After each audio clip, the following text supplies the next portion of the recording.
Good morning or good afternoon or good evening, depending on your time zone. We're very excited and appreciative that you have joined us for the Boston Venture Post-Pandemic webinar and live in-person session, graciously sponsored by Qodeo. And to start us off, I'd like to introduce Senior Associate Dean for the Questrom School of Business, Dr. Barbara Bickart, to provide opening remarks. Dr. Bickart. Thank you, Greg. On behalf of the Questrom School of Business, I am thrilled to welcome you all to the Boston Venture Post-Pandemic. It's great to see some of you guys here in person, and as well as so many people who are joining virtually. This project is a valuable collaboration between the Questrom School of Business MBA program and Qodeo. An important part of the MBA learning experience is the opportunity to take what you've learned in the classroom and apply it in a real-world setting. And this collaboration provides our MBA students with that opportunity to really grapple with ambiguity, to learn how to conduct research in all the messiness that comes with that, and then to prepare a report that's targeted toward a very specific audience and to do both a written and oral presentation. Those are skills that are hard sometimes to teach in the classroom, so having this opportunity to work with Qodeo and to partner with them on this is super valuable to us. So therefore, we really appreciate Simon Glass and Qodeo for providing our students with this opportunity to gain this hands-on experience and to learn about the Boston venture capital community. This is our second year participating in this event.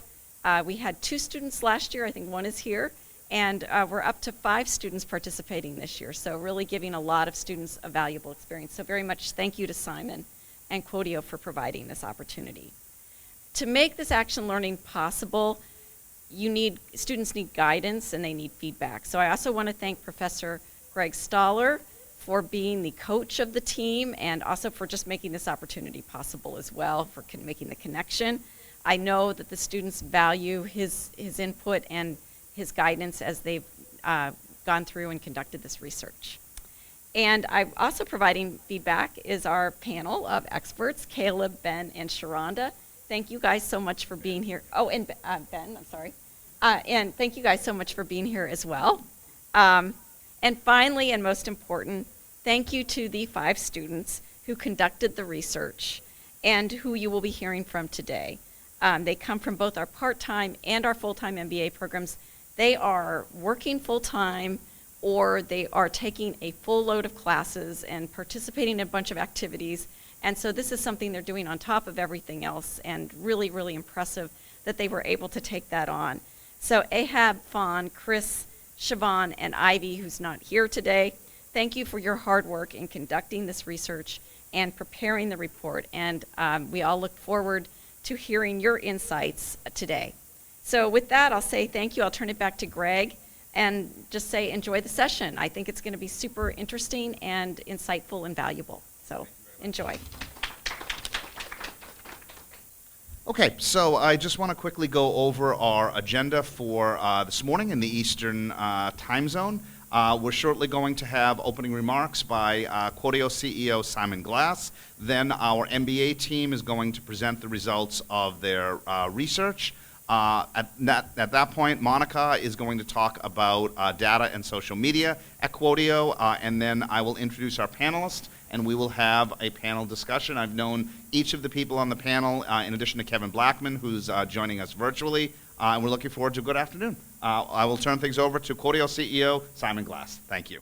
I'd like to thank Greg Stoller, Professor Greg Stoller, the Dean, Associate Dean, and others here at BU for our ongoing collaboration with them. This is our second year of collaboration with BU, and as part of how Qodeo gathers data, which drives our system to create matches between entrepreneurs and venture and private equity firms, an integral part of it is having MBA students go and interview venture and private equity folks in the field to get qualitative as well as quantitative information to understand how the industry works, which then makes matches occur. I'll tell you a little bit about the Pogo solution, if we can just tell you briefly, and then we're going to show you a short video, and then we're going to go into the panelists, the speakers who will be the MBA team who actually did the research this time. We've released a report today, which everybody who is in attendance, both virtually and in person, will get a copy of, which actually summarizes the presentation we see today. But you'll hear firsthand from the students who've actually presented. So basically what Qodeo does is we were founded originally looking at trying to find different kinds of data that the private equity or venture industry needed. And it turned out that most entrepreneurs want to raise money. They don't want to sort of delve into data. Most VC and PE firms want to get inbound deal flow that's filtered. And they also don't want to deal with unfiltered data effectively. So we found that data is actually not what people want, but actually what they want is solutions. So what Qodeo set about doing was to create a solution whereby, as a first part of the fundraising process, identifying who you should speak to and when, both from the venture perspective, in terms of how they deploy funds to entrepreneurs, and from the entrepreneur perspective, in terms of how they deploy funds, how they're seeking funds from those venture firms. So if entrepreneurs can identify who their shortlists are, who they should speak to and when, that is far more valuable than trying to waste time delving through data and speaking to the wrong people at the wrong time. So we created algorithms that leverage the data we collect, including through work with our 30 business school partners and other forms of data, automatically goes through our algorithms and automatically serves our entrepreneurs on our platform with shortlisted funding matches, so they can choose who to go to and when. And then there's also some messaging capability which we're enhancing this year, which enables them to be put in touch with the venture firms. That's the first part of the process, as far as entrepreneurs are concerned, is who to even speak to. We like it sort of kissing frogs, almost in the dating analogy, that when you're going to go out and date, you go and talk to the right people at the right time. You don't go and try and date somebody who's already seeing somebody. And similarly, if the venture firm's funds are already deployed, you don't go and talk to them at that particular time. So there's a lot of nuance about how to understand who to talk to and when in the venture space from the entrepreneur's perspective. And what we do is do that automatically for you as an entrepreneur. And from only $9.95 per month. But in fact, everybody today who's in attendance today is able to get 50% off, which with a special voucher, Wow Qodeo, which gives you 50% off an annual what we call concierge subscription, which is an enhanced version of our entrepreneur service, which enables entrepreneurs not only to identify who to speak to and when from the venture perspective, but also we help enhance their profiles so that they are as matchable as possible in the right shape to go and talk to VCs. And likewise, for VCs, we create automated shortlists for them. So we save people a lot of money in the time process. We're going to show you a short video now, which hopefully will work seamlessly. And after the short video, we'll turn it over to the MBA team from Questrom, who we're so delighted to work with this year. Just before we go into that, there are three themes that the MBA team looked at this year in the Boston market and the Northeast region market in the US, which is a critical market to Qodeo. The team looked at biotech and pharma, fintech and services, and the increasingly important issue of diversity, and that's obviously sits across the whole space. We're going to show you our video now, and then we're going to hand over to the team to present, and the team will present to the podium, if that's okay. And then after that talk, then we'll then have a few minutes, little brief talk by Monica about something, Monica from our team, and then we'll hand over to the panel to discuss with Greg as MC what themes have been seen in the local market. So if we can turn over to the video now, that'd be great, thanks. Did you realise the average entrepreneur and investor relationship lasts longer than most marriages? So you want to make sure you find the right match. Just like in love, there's a perfect match for entrepreneurs and investors. Qodeo automatically matches entrepreneurs with best fit investors, saving you time and money kissing frogs. Revolutionising the way entrepreneurs and investors match and get funding, businesses of all sizes can set up a profile in just 5 minutes and gain access to a world of opportunities for just $9.95 a month. And for a little more, Qodeo's concierge service can help you improve your profile so you attract the right investor even faster. Whether a startup or an established business looking to evolve, Qodeo connects you with opportunities far beyond your own traditional network. Always on the hunt, Qodeo instantly notifies you when your preferred match is found. No long courting process or middleman required. Qodeo helps you confidently connect directly with best fit investors worldwide, giving you access to more than 1,800 leading venture and private equity firms, pre-vetted by 30 of the world's top business schools. Qodeo matches you with the right funding, fast.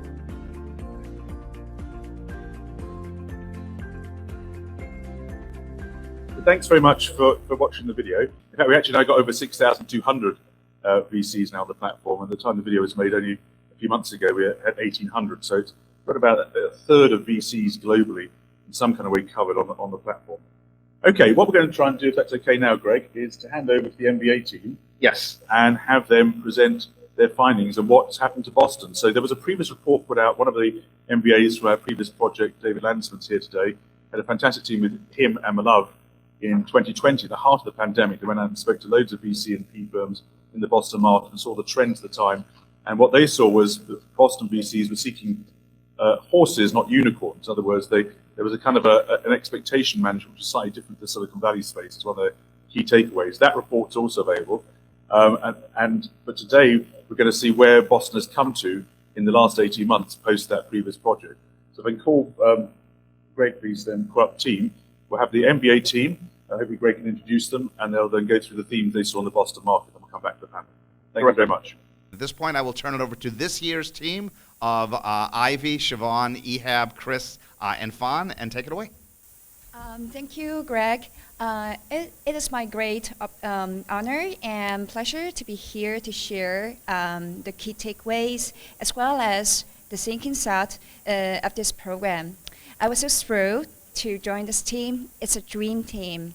So back in my experience, actually, I have working in industries that is mostly B2B. So actually, the industry we focus on is healthcare and also biotech.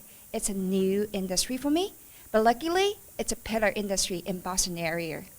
So in interview, the venture capitalists from three rocks and also CapEx, we found out that VC's insightful view on how they evaluate the companies is basically focused on their industrial and disruptive technologies in this area, and also like their team expertise. So back in my understanding about how VC evaluates the portfolio companies in my internship, I would firstly prioritize teams. But based on our interview, we found out that the disruptive technology and how the scientific knowledge to change the world is what the VC and venture capital we interviewed mostly prioritize. So second thing is for the team, the venture capitalists we interviewed, they would evaluate on their patent and market research and also like the research and development capabilities. So what they value is the real knowledge, real technology, as well as the real capability to change the world. Again, I feel so thrilled to join this team to let me know about the venture capital market as well as the insightful knowledge from the venture capitalists in Boston in healthcare.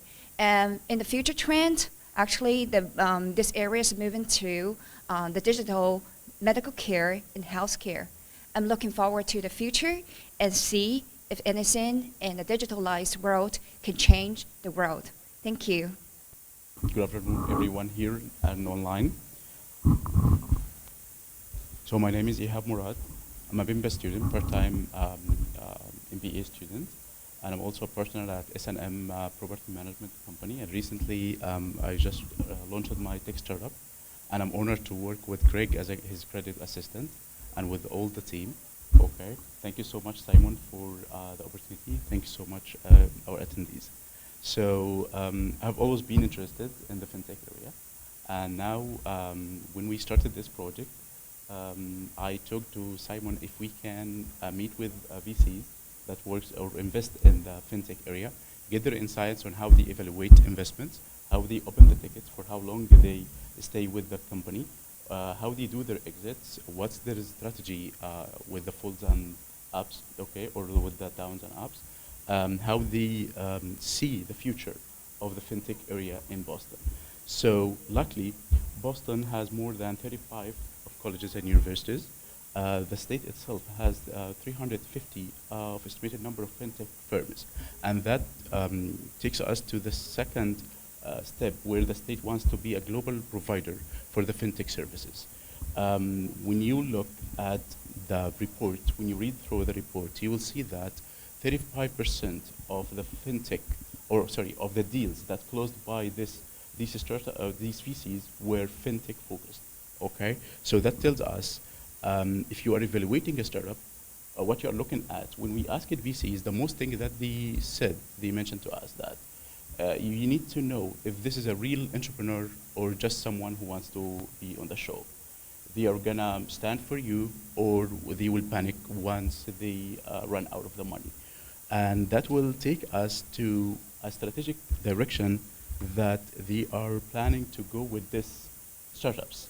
For how long they are going to stay? Is it just as quick as 3 months, or they are gonna last with them for 10 years? We have different types of VCs that we interviewed. We interviewed corporate VCs, we interviewed institutional VCs. We also couldn't do this without having insights from incubators, from advisors, okay, in order to have a full picture of the whole scene in the fintech, okay? When we talk to them, we learned the growing trend in the exit, okay?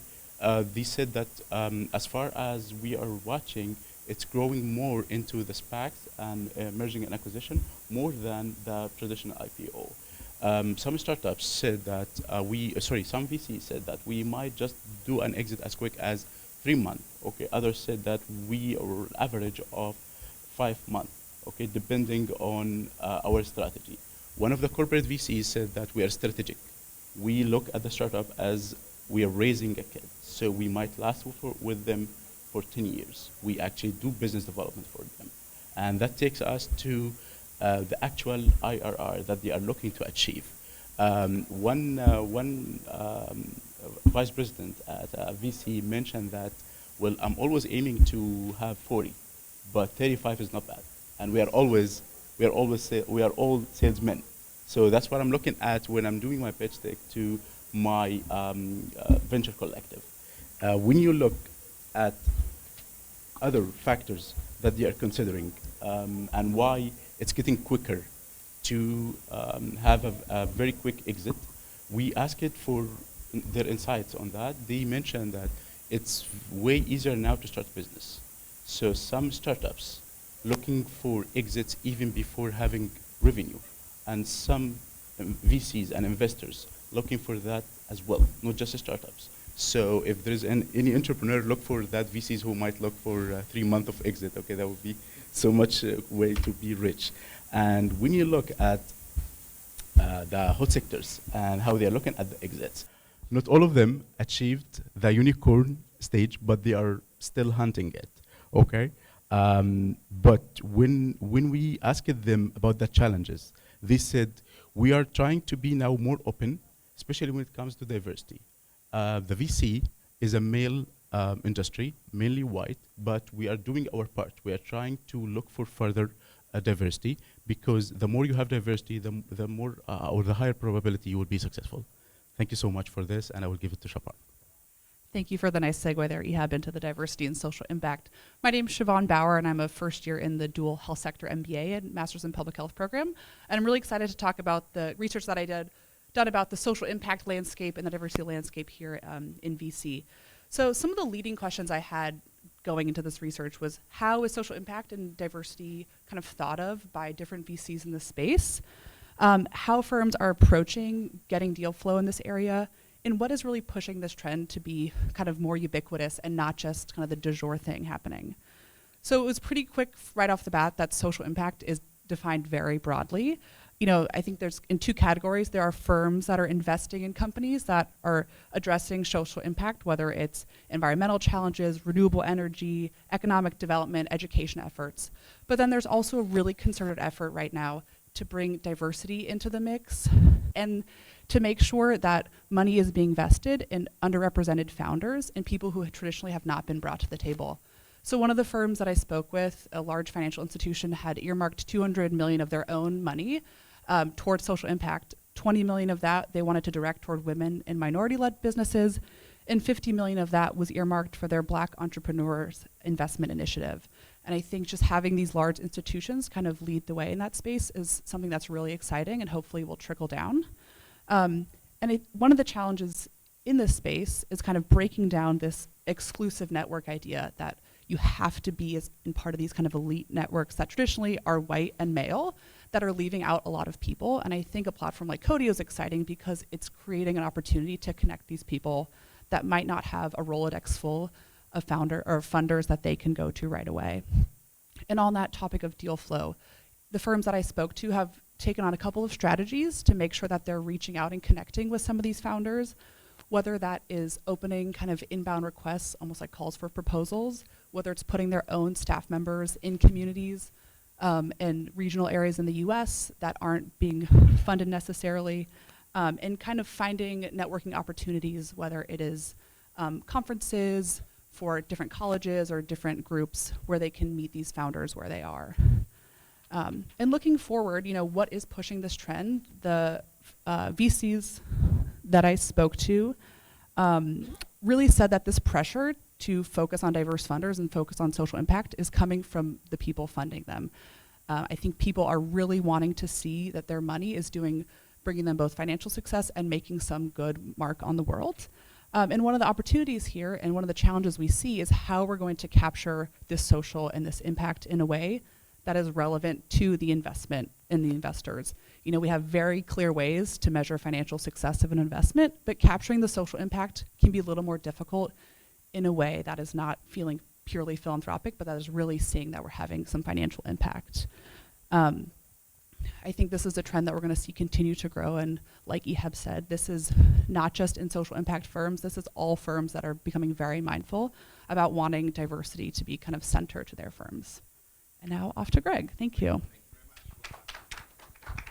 I'd like to next introduce Monika Majewska. Monika is a dual citizen of the UK and Poland, so the international trend is continuing. Monika, why don't you come on up to the podium and introduce yourself, please, and provide your remarks before we segue to the panel. As Greg mentioned, I am of Polish and British descent, and I thought it would be very important to discuss the Ukraine crisis that's going on right now. I live between England and Poland, so I'm very close to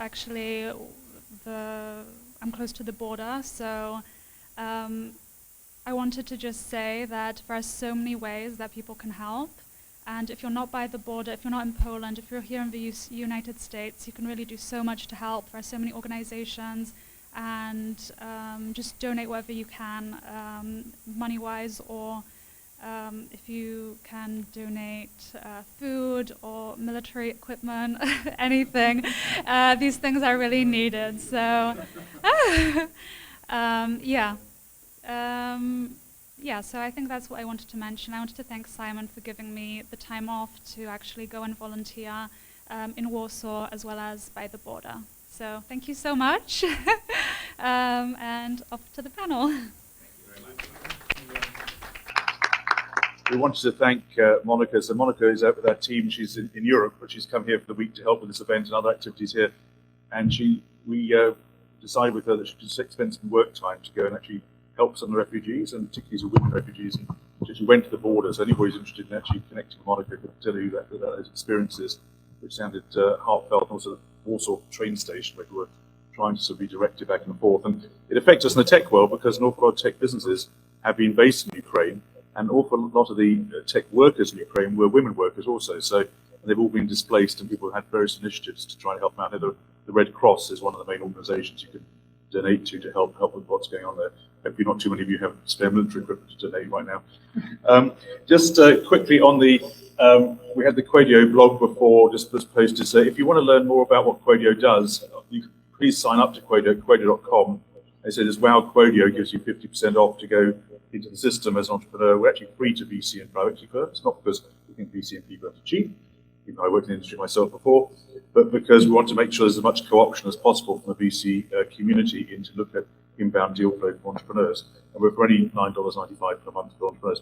Talking to the diversity angle, there was a very interesting post put up on our blog. So if you go to Qodeo.com/blog, there's a blog with various insights about how to raise money, about insights about what VCs are looking for, and also about issues to do with diversity. And there's a fascinating blog put up 2-3 days ago by Stefan Fuzzi, who's at Duke University, one of our other research partners here in the US, who is an African-American guy who runs the innovation unit at the Pogo School at Duke University, talking about how African-American entrepreneurs have faced barriers to access. And one of the things we try to do in Qodeo is by being agnostic as a platform, we can get people who can flatten those barriers that people who don't historically have relationships from top schools like this or from sort of prior networks can actually find ways to get into the VC community, which has always historically been a problem for the entrepreneurs.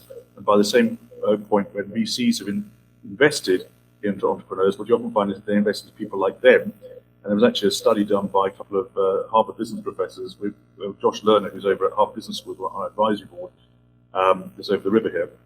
And a couple of his colleagues wrote an article showing how when VCs invest in people like themselves, they get lower returns, because people tend to have groupthink effectively in how they make decisions.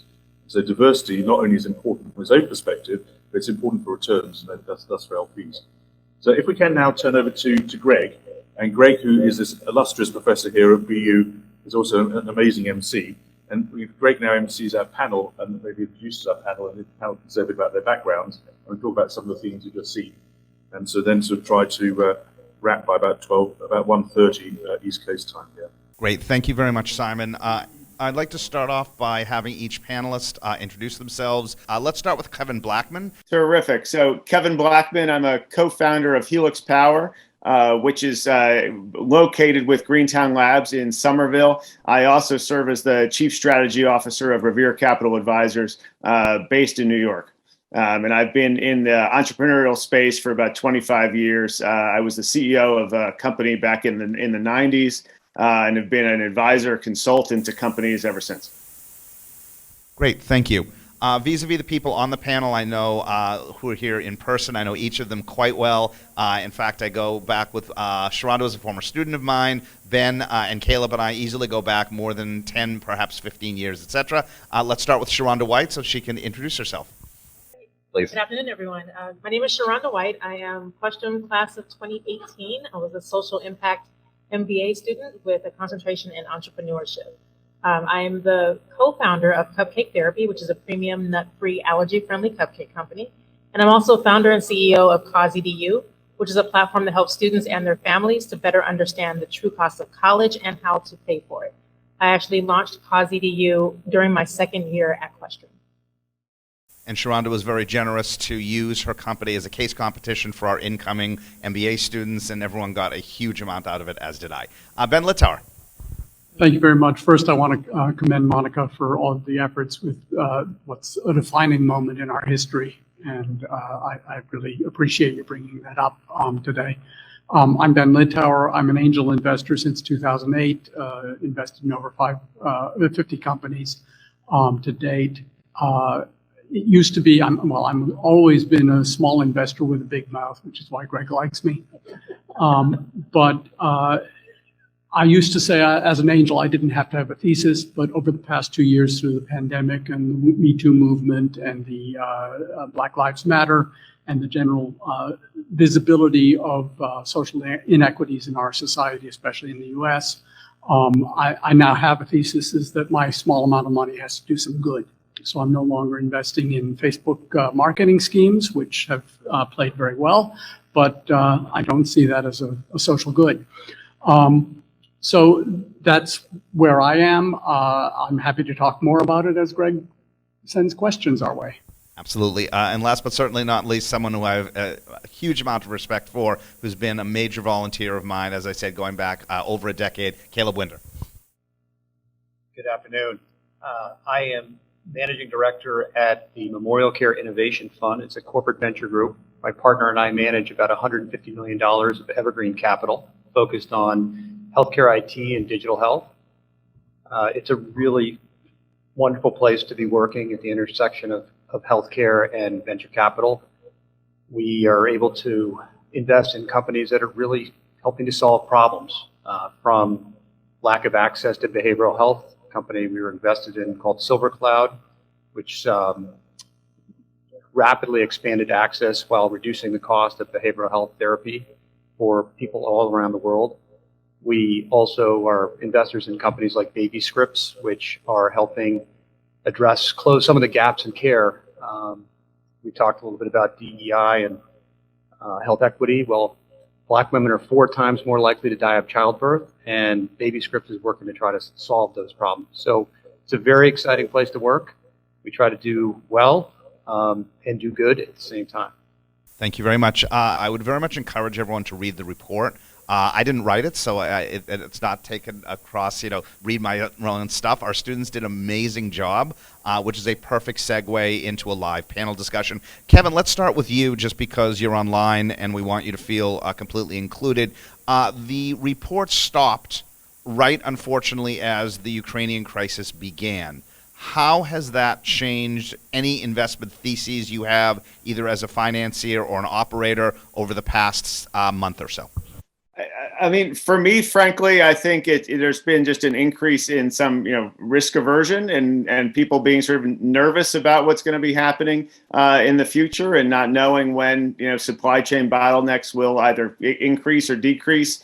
And for us, that's basically meant that we're thinking that things are going to just take longer, to be perfectly honest, right? That it's going to take longer to close the next transaction. And there's just going to be a lot. You're going to have some type of method to handle that increased duration. Have you made any changes in your own investments, either in light of the volatility of the NASDAQ or the New York Stock Exchange in the past, in quarter number one, or in light of the Ukrainian crisis now in month number two? Moderately, but less than you might think. My personal view is that we will come through these things and that the future will look sort of similar to the past, but what happens in the next 6 months to a year, I really don't know. I'm fortunate that the investments that we look at are more long-term than that, so that my long-term thesis has remained the same. Great, thank you. The benefit of the panel is that we literally have perspectives from an entrepreneur, an angel, and a VC. We'll start with our entrepreneur in residence. Shironda, let me ask you the same question. It's been a very sobering Q1, just in terms of return on investment, not to mention now the Ukrainian crisis. You're involved in at least two businesses, knowing you probably a third by the end of 2022. Have you made any changes in the operations of your businesses in light of the volatility or now the Ukrainian crisis? That's a great question. So we have made, I guess the short answer would be no, we haven't made changes. And I say that because from a supply chain perspective, we have been hit pretty hard. Costs of everything have risen. That's just what it is. We've had to pay our delivery drivers $23 an hour to deliver because gas is so high. I never would have thought we'd be paying that much money to people to drive cupcakes around, but that's just what it is. And so our costs have risen a lot. Our margins were high enough before that we're able to absorb those costs without raising prices. So that is a good thing for us. Our margins were actually very nice before this happened. And so we haven't changed anything operationally just because we're hoping to kind of ride it out. We're hoping that things will eventually subside in terms of pricing. Prices will come down. The supply chain will hopefully get easier. Some of our suppliers have actually closed business. They just shut down. And so we've had to find other suppliers. And so it's been difficult, but we found ways to kind of manage around that. And we're just doing the best we can. And for anyone here in person, not only has Shironda baked cupcakes, but she's also branded them with the Qodeo logo, which is just cool as heck. I think I love it. Let's go on to Ben Littauer. Again, I know everyone's personality so well. That's what makes this so much fun for me. Ben, you mentioned a couple of seconds ago that you are now doing good, making investments that are doing good. Is that something that happened at the end of 2021? Is that something in light of the Ukrainian crisis? What has caused you to pivot? If you, as you get to know Ben, he has described his office as being any coffee shop, and he just loves working with new entrepreneurs and experimenting. And by the way, the man is sharp as hell. He was very active creating the original email standards that we all use thousands of times a day. No. This quarter and the Ukrainian crisis haven't changed where I was. That happened over the past few years, where the angel VC model is equity based with exits, and I've been researching over the past 3 years, 3.5 years, revenue-based financing, where the growth rate is not the primary measure, but the profitability is the primary measure, and that seems to be a much more socially valuable approach. Many fewer deaths of companies expected, and more millionaires made and fewer billionaires. But I'm in favor of that in general. I had been sort of on hold for the time I was researching that, and in the end I realized that doing that as an individual wasn't possible, so I did an investment in a fund, and that freed me up to think about equity investing again. So I've been investing in healthcare and in green tech, but also in diverse teams, because all of those I feel are social goods. With regard to what's happening today and this past quarter, it's a little too early to tell. I'm a member of two groups, Walnut Ventures and TBD Angels. Walnut is a small group that invests locally in New England. TBD is a national group that invests in anything, anywhere. TBD has been extremely active over the first quarter, Walnut less so, but we see smaller numbers of deals in general. So it's a little hard to tell. With the financial instability over the first quarter and the global instability right now, it's too early to tell, I think, whether people are going to tighten up their wallets. I'm hoping not, because this is an opportunity time, actually, and I think many of my colleagues think of it that way, and an important time to continue helping build things. Great, thank you. When Caleb Winder first spoke in my class, he designed from scratch a very interesting graphic that on one axis shows the amount of profit you've received, 2 times your original investment, 10 times your original investment, and on the other axis is years. In the middle is IRR. And as a very successful venture capitalist, he impressed upon our students that a lot of things have to go right if you're investing in multiple companies for you to return to your limited partners an 18 or 20 or 22% return on equity. That has stayed with me. That he first delivered that graphic probably 13 years ago. A lot of things have to go right in his world as a VC, but he's done it time and time again. He's stayed cool under pressure. Caleb, has that rattled your nerves at all in terms of Q1 or the Ukrainian crisis? For the last couple of years, it's a really almost unprecedented time in digital health investing. We've seen valuations go through the roof, and fortunately we had a lot of investments in the ground, and so we spent most of the last 18 months selling companies. We've struggled a little bit to get, to win deals because we haven't been necessarily willing to pay the highest price. But that discipline, we think, is going to now start to pay off. The digital health index, public company index, is down about 70% from its peak in sort of the August, somewhere between August and November, to where it is today.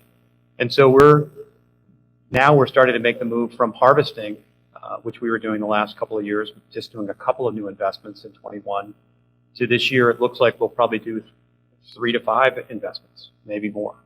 So we're pretty excited about the future. There's a lot of great companies. Just the valuations have been out of whack. And so we're seeing the private sector markets will likely come down a little bit if the public sector markets stay where they are for another couple of quarters. And we're already seeing just a little bit of evidence of that right now. So very excited about the future. My next question is, we are in the midst of the Great Resignation.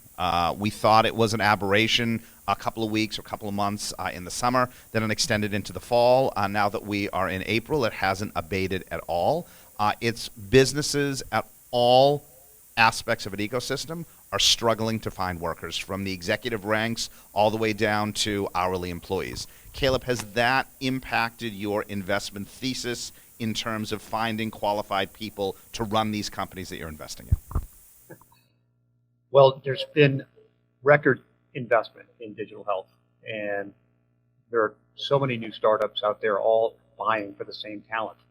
And talent does not just respond to new money. It takes time. You need to have people going through graduate programs like Questrom. You've got to have people that have real experience to be successful. So the market for talent is really tight. And so we have had to work with entrepreneurs around thinking through the consequences of this market. For example, when we raise capital, we always look at the size of the option pool that would be available for new employees, new hires. And there's often resistance about expanding that option pool because it's dilutive. But we've had to impress upon them the need to, how hard it is to attract talent right now. And so you've got to be very generous with things that you used to be able to, you have to pay people more money and you have to give them more equity. So we often work with entrepreneurs to get them to understand that, instead of raising 5 million now, maybe you should raise 8. Instead of having a 5% unallocated option pool, maybe we should have 10. We can always get that back, but if you've got a lot of people to hire because you've got great growth plans, you better be prepared to pay up. and we want the best of the best. You're seeing the passion in entrepreneurs' eyes, and you've seen it for years. Has the current climate dampened that? Are the people you meet with, do they have the same just excitement in taking over the world with their startup that you saw, say, 3 or 4 years ago? You're saying that entrepreneurs sometimes have stars in their eyes? Just a little bit. I have seen nothing to indicate that that's diminished at all. People are still believing in their businesses, in their ideas. My job is sometimes to damp that down a little and say, maybe it's not quite as exciting as all that. Can you think of other ways of getting where you're going that don't require that you go first to me and then to Caleb and then to Sequoia? Because that may be a harder path than some of the others that you can do. Of course, the business schools worldwide, not counting this one, of course, have been putting stars in entrepreneurs' eyes for years, saying the only way to get money is VC, and you have to go big or go home. I think that there are alternatives to that. I think the financial landscape, from an investment point of view and from an exits point of view, has changed dramatically over the last few years.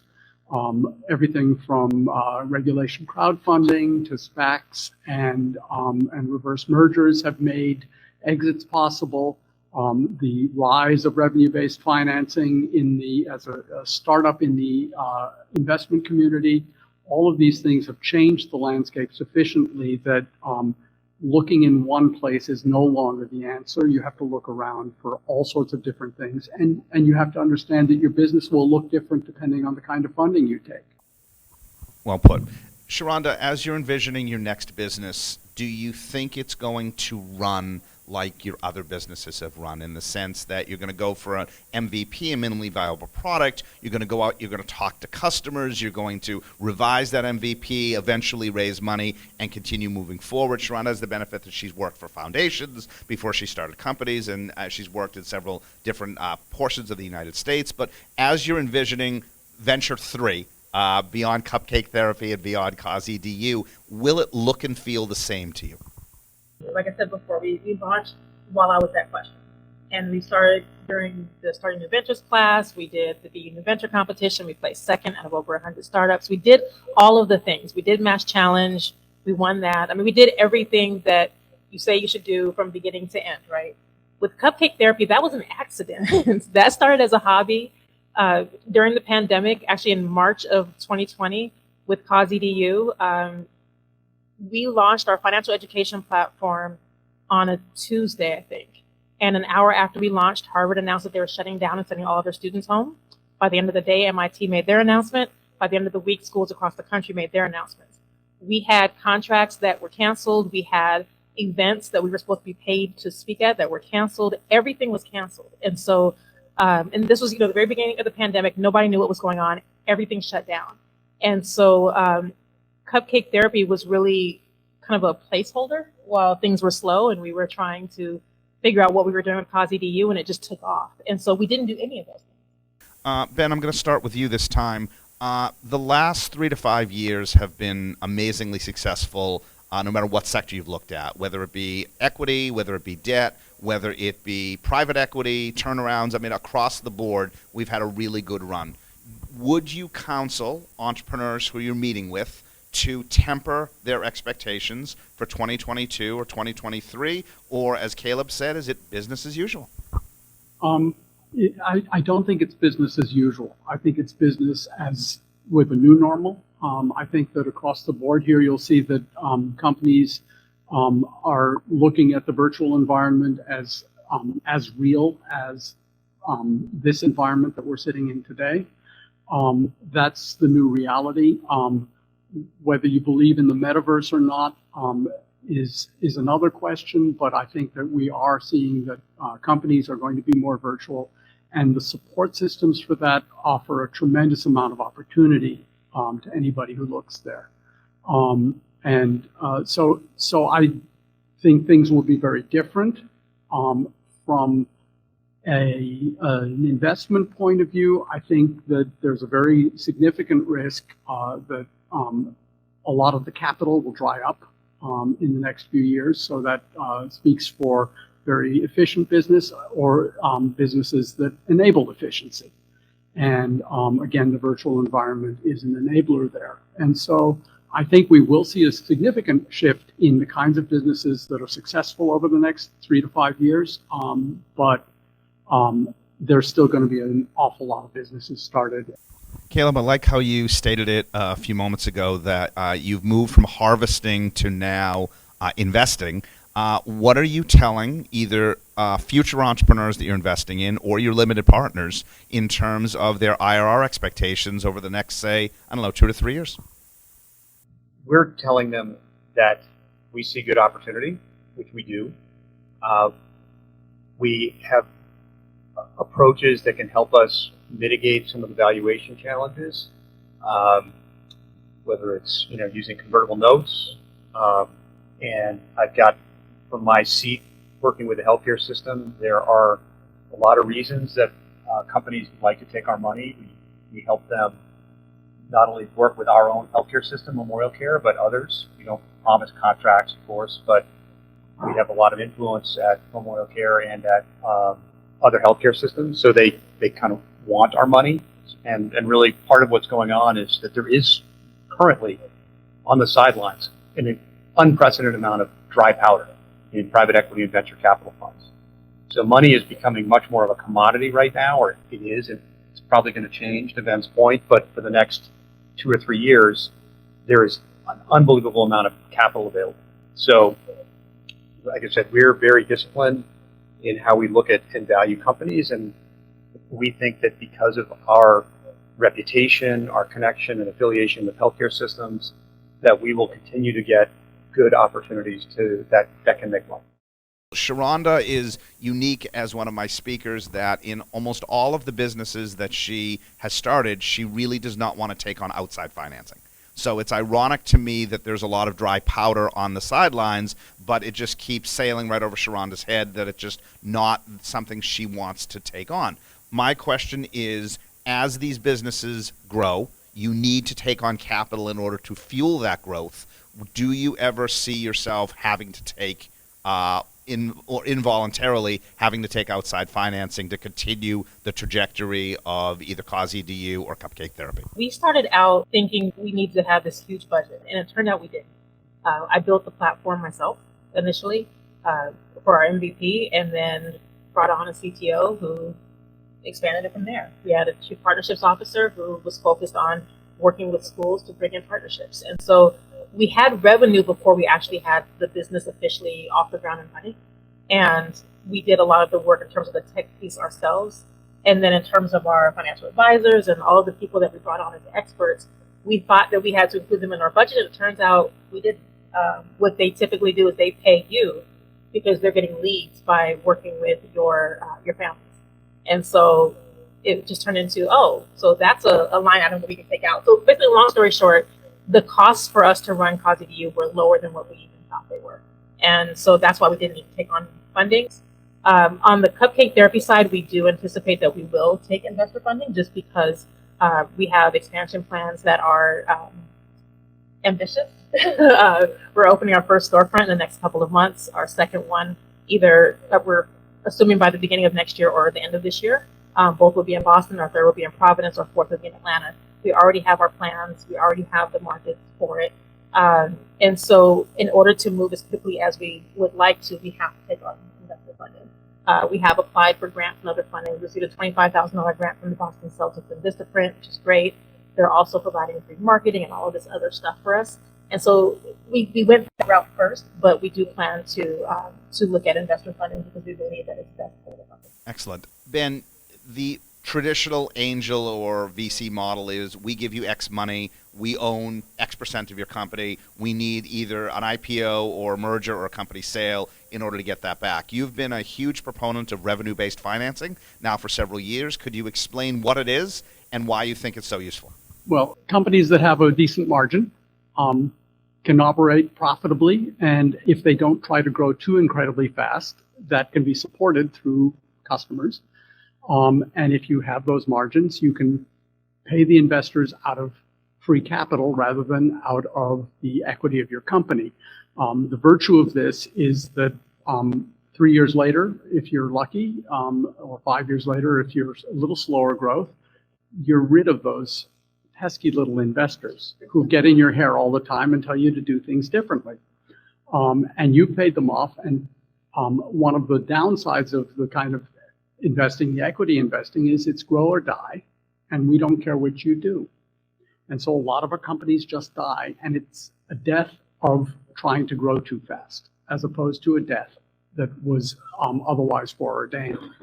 So that's where revenue-based financing comes in. And one of my portfolio companies, by the way, and Shironda, I'll mention this in the context of what you were saying of your growth. I'm a small investor, early investor in WeFunder, which is one of the Regulation CF platforms.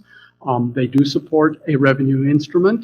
And the thing that they've just launched, I believe today or yesterday, is a community funding, which is a new term that they're applying to Reg CF, which really sounds kind of stupid. Whereas community funding is really what they've been doing since they launched officially in May of 2016 when Reg CF became legal. And where I look at it from a consumer goods point of view, or anywhere where you have a dedicated community, you can get them to invest in you, invest in your product, invest in your business, and help you do that without just the financial reward being the only thing they're looking for. They're looking to help you. Both of these revenue-based and Reg CF community-based funding, I think, are very powerful tools for those companies that aren't going to be unicorns. Great. Caleb, my last question for you is that it's taken a long time in our country, but diversity, equity, inclusion, social impact investing are now part of the daily lexicon of everything we do, not only from a quantitative standpoint, but from a qualitative standpoint. To what extent should a venture capitalist like yourself be willing to possibly provide lower returns to limited partners, but proudly displaying that you have a diverse investor pool, not only a diverse investor pool, a diverse portfolio pool, as well as a social impact set of investors and portfolio companies that you're investing in? Right. A lot of it depends. I mean, you have your own personal views as an investment manager, and obviously, I feel strongly about many of these issues. You also have to be respectful of your limited partners and what their goals and objectives are. So I don't think that you have to sacrifice much in terms of return at all if you're really good at finding the right entrepreneurs and giving them the right kind of support and leverage to be successful. So I think that venture capitalists have a long history of investing in unproven people, right? Unproven managers, young people straight out of graduate school. So there's plenty of opportunity to find those right people. I think it's better now than it's ever been. There's a paucity of people at my level that don't look a lot like me, but that's changing a lot at the lower levels. So, and I've backed a lot of women entrepreneurs, Indian entrepreneurs. I've worked with people of color in various roles, co-invested with, and I just see that's gonna continue, and I'm glad to see it happen. Well put. Kevin, my last, Ben, absolutely, sure, please do. But first, I want to commend Caleb. It's a false dichotomy. It's not that you have to give up return. And that's why I'm asking the question, because I think the prevailing wisdom is that if you do X, you get Y, and if you do Y, you get Z. And I personally agree with Caleb. I don't think it's mutually exclusive at all, but the average person out there does. That's the issue. One thing I will point out about both revenue-based financing and Reg CF is that the percentage of DEI founders in both of those is way orders of magnitude more are getting funding through those platforms than from the VCs. My final question, and then we'll open it up. I also would encourage you to ask questions to our students as well. My final question to Kevin is, what single piece of advice would you give to an entrepreneur now who's starting a company? Not a set of 5, must-haves or 5, pearls of wisdom. What single piece of advice would you give to someone starting a company right now? Single piece of advice would be to choose your investors wisely. Simon said this at the beginning. Qodeo as a form of a dating site. I get that, and there's a lot of dating aspects to choosing an investor, and that investor is going to be with you for a very long time. And so they're going to push you in a variety of directions, and finding the right group of people that you actually have a decent interaction with. I think it's much more important than what the valuation is that you take in their money, or even, frankly, all the terms around that. I counsel people all the time to find the right investor and then let the deal work it out itself. But the right person and group is really more important than anything else. Thank you. The questions are starting to pour in. I want to start with the people here live, just to try and be fair to everyone. For those of you who are here in person, do you have any questions for either our students or for our panelists, please? Let me repeat the question for the benefit of people online. When you're talking about social impact investing, is it a nice to have, or is it something that they expect to have? If I'm paraphrasing no problem. If I'm paraphrasing it correctly, Caleb. Well, for one, MemorialCare is a not-for-profit healthcare system in Southern California. Pretty much everything we're doing is trying to lower the cost and improve the quality of healthcare, thereby being able to treat more people. And do a better job at it. So it's almost central to everything that we're doing. We give away a lot of charity care at MemorialCare, and that's expanding access. So everything we do by investing in companies that make us more operationally efficient, more operationally effective clinically, is embedded. Is a social benefit, and that's the primary focus of what we do. Great. Ben, our next question online is to you. To what extent will inflation stunt the growth of the entrepreneurs you're meeting with for their ability to hire aggressively? Many of the companies that I'm talking about are not labor intensive. So I've invested in a number of green plays or healthcare plays, oncology, diagnostic. They don't need a lot of people. The people are going to be expensive. We hope that the option pool will cover some of that. So I'm not seeing it yet as an issue, but I'm sure down the line it will be for many of the companies that might be of interest. Everyone's talking about crypto. Do you think it's real from an investment standpoint, or do you think it's a hobby? I'm highly skeptical of much of it. Many of the things, as a former tech guy, that people say, oh, we can do this on the blockchain. I can say you can do that in a centralized database for a whole lot less money.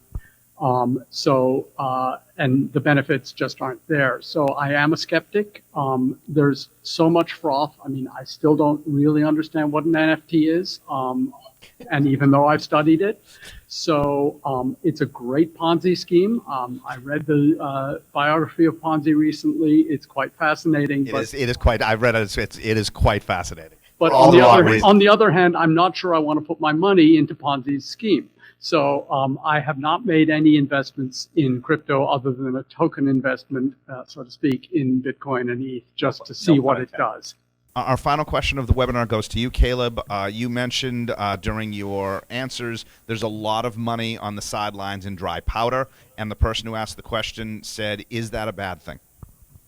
I think that, at least in my market, there's too much money going in to the space, and it's causing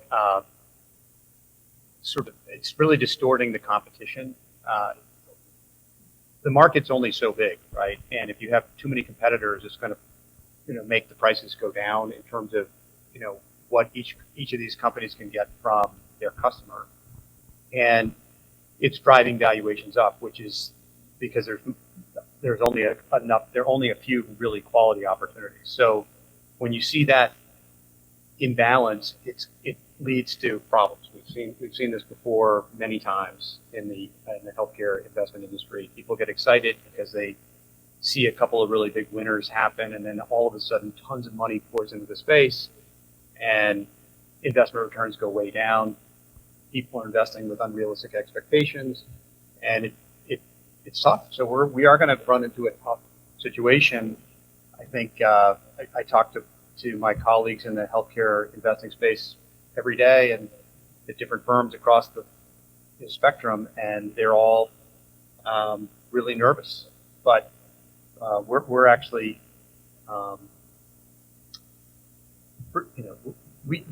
that said, we can still find quality opportunities. Just that we might have to pay a little bit more for them right now. And as long as we're disciplined and don't pay too much, we'll end up being fine in the long run by just making sure we're in the right companies. We actually have one final question from somebody who's here live. What are your feelings of doing fundraising remote or in person? TBD has been around since April 2020, so it's 100% virtual. And that model is so much more powerful from every dimension. Now, TBD Angels, many of our members are very focused on DEI. And so if you are limited to your network in your town, you will not have the opportunities to do the social good that you're looking for. So virtual is here to stay. There are many groups who are still very resistant to it and say, we want to be able to drive over and hit you with a baseball bat at the board meeting. I think that that's a relic of the past. It will take a while to die down. Many of the things that we've been talking about are aspirational here. It's going to take years, but virtual is here to stay. I have invested in companies that I've never met the entrepreneur in person. In fact, all of them in the past 2 years. I have not met the entrepreneur in person. On a personal level, I just want to extend a thank you. We will start with our panelists, Kevin, Caleb, Ben, and Shironda. I know at least, Kevin, you and I have never had the opportunity to meet in person, but I know how busy Caleb, Ben, and Shironda are on a daily basis. So, again, thank you for your candor, thank you for your time, and thank you for your willingness to share. We really appreciate it. A huge thanks to our 5 MBA students this year. It's been a lot of work. I'm the first to admit that. I'm really proud of you. As you guys know, I do a lot of experiential learning work. This project in particular requires a lot of time because of its number of moving parts, whether it be interviews, whether it be number crunching, whether it be writing and reporting. I just want to say to the 5 of you again, congratulations on a job well done. Really impressive work. And finally, to CEO Simon Glass, we wouldn't be here without you, and thank you for giving our students and me personally the opportunity to apply, in my case, what I'm teaching and what the students are learning in the classroom to real-world situations. And we're so excited that you have closed your fundraising fund. Qodeo is doing so well, and we sincerely wish you the continued best of luck, etc. Thank you very much, Greg, and thanks very much to the panelists who have done a fantastic job today. Such a diverse going group, entrepreneur, advisor, and different ends of the investment spectrum. Thanks also to the MBAs who've done a fantastic job this year. It's been difficult because we usually do our interviews in person with VC and PE firms because we actually want to get underneath the skin to understand and eyeball those VCs and how they operate to be able to translate information to our system, which crunches that kind of data through the algorithms. This year we've had to do a hybrid, and the previous year we had to do all online, which was a difficult challenge. One of the challenges I think has happened for entrepreneurs in the last year is with the virtual side of things. We're a virtual operation, so we can shortlist virtually for you who you should speak to. So you save all that money and time in the first part of the process. But I still think the pitch is probably more of a hybrid type of approach, which is people who are obsessed by the pitch, but you only get the pitch once you've gone through all the hoops beforehand, which includes shortlisting, finding out who to speak to, and then speaking to them in some kind of way. And I think what's happened, as we see even in our research projects of last year, is access to VCs become harder. Access to everybody's become harder because at the beginning of the pandemic, when Zoom was new and everything else was new, it was all kind of exciting and different. And now people are very jaded. They cancel things or they just can't, they give a very limited time slot. And when you are, I worked in VC, 2 major VCs in the UK, one of which was in fact Arm Holdings and other things like that. So we had some great success, but we got to know the entrepreneurs. And there's this weird tension between understanding the entrepreneur and beginning to be able to meet them, etc., in some kind of format. And yet, what the pandemic has given us the opportunity to do, and what Qodeo gives the opportunity to do, is to find entrepreneurs from such a different kind of series of backgrounds. And then how do you tweeze those two together is still something I think hasn't quite come through. So one of the things that came up on the panel before was about the wall of money, and there are booms and busts in the venture industry. I worked in the venture industry during 2000 carnage that occurred, and great businesses didn't get funded. It's not just about quality. Great businesses fell by the wayside because of general trends. My personal view is that early stages of what we're seeing valuation-wise are actually rising still, particularly in the US. Series B and C's come off a bit, probably because it's close to exits, although Series D, E often close to exits. The issue is going to be exits for later stage businesses who've already gone through the hoop and been sort of in portfolios for several years of VCs. But that may come inside different diverse ways. There's a lot of appetite in Asia to buy American businesses, for instance. So maybe more trade sales might occur rather than IPO. And just because the IPO market has fallen recently, I think that's a bit, actually, it's cart before the horse. It's the wrong way around now, because people are thinking it's back to the old world economy. But the old world economy is far more effective. So we're seeing mid-market entrepreneurs and people in the food industry and other kind of industries like that, far more affected by supply chain. Effectively, supply chain is irrelevant to online or tech businesses. The one thing that's happened is the rise in the cost of tech staff. So you can spend up to $112,000 per coder, per engineer, whereas only a couple of years ago that person may have cost $60,000. So that drives up the need to raise more finance at the time there might be compression on what the funding options might be for investors. So we see lots of kind of interesting trends going through Qodeo. So we encourage people to read the reports. Everybody who's attended virtually and in person will get copies of reports. I want to give a special plug to not just to the fantastic investor panelists, but also Shironda. Shironda's on our advisory board and is a fantastic African-American entrepreneur. We put out a blog yesterday or a few days ago, about challenges faced by African-American entrepreneurs in the US market. I encourage people to have a look at that. It's a fascinating thing. Now, Shironda, in one of her businesses, makes cupcakes. There are cupcakes available and catering available at the back of the room for those who are here in attendance today. But we're also going to do a prize, a business card lottery. So for anybody who's here in person, I'm afraid we can't help people online because they can't walk away with cupcakes. But there's a tray of these fantastic cupcakes, and they're not just cupcakes, are they? They're vegan. They're nut. You can make all kinds of different versions. So they're all nut free. We're 100% nut free. We have a dozen that's regular, a dozen that's gluten free, and a dozen that's vegan. So we have a tray of one of those trays of cupcakes is the two prizes from a lottery draw. If Monica, our data manager you spoke for, can bring up the bar, I'm going to get Shironda to choose who the winner is. And there are two prizes. You get a year's free subscription to Qodeo if you're an entrepreneur. Of course, you're a VC. We know VCs are cheap, so they have to pay. And if you're there's a paucity of cards there. So somebody's going to be rather lucky to. There's a lot of people online, more people online than offline today. So somebody's going to be the lucky winner in a second. You win a year's free Qodeo access, which is worth $99. If you're one of the VCs who happens to win today, I know one of the VCs is cardless today because he's too trendy. So he's not going to win any cupcakes today. But you win both a year subscription. If you're a VC and wins, we'll give you a free subscription for a year to one of your portfolio companies. If you're an entrepreneur who wins, you win a year subscription plus a tray of these fantastic cupcakes. And for those who attend here today, we have them available to you as well. We just want to say, by the way, before we forget also, that thanks again to Questrom, Greg, and to the staff and students here. We intend working with you guys again. This is incredibly hard work on all sides, but the report and the outcomes and the insights are fascinating. We'll talk more about that. So just let Shironda do the choice. So the winner is Chris Byers. Is Chris Byers here? So Chris, you win so you're an entrepreneur? You're a VC. Well, you're a cheap guy, but we'll you have to part with some of your cash as entrepreneurs. You'll get a free tray of cupcakes to enjoy with the Qodeo logo, so you can munch away with the Qodeo logo as you think about us, and give one of our free subscriptions to one of your portfolio companies. The other thing I just mentioned in passing, I know it's a bit naughty for those who are online, it's a bit of a cheeky one, but anybody who's a student here at Boston University, so one of the things we do for the student staff of the business schools and universities who work with 30 schools around the world, we give you free access to Qodeo for at least a year.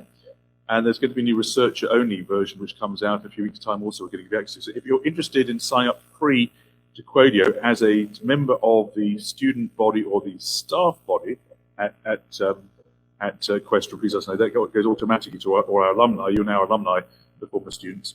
And I thank you very much everybody who's been involved today, and I thank particularly the panelists who've made an amazing amount of time and effort and insight available, and to the student staff. And we look forward to seeing you at our next event, probably with Taylor in the back in Georgetown in a few months' time. Thanks very much for your time today.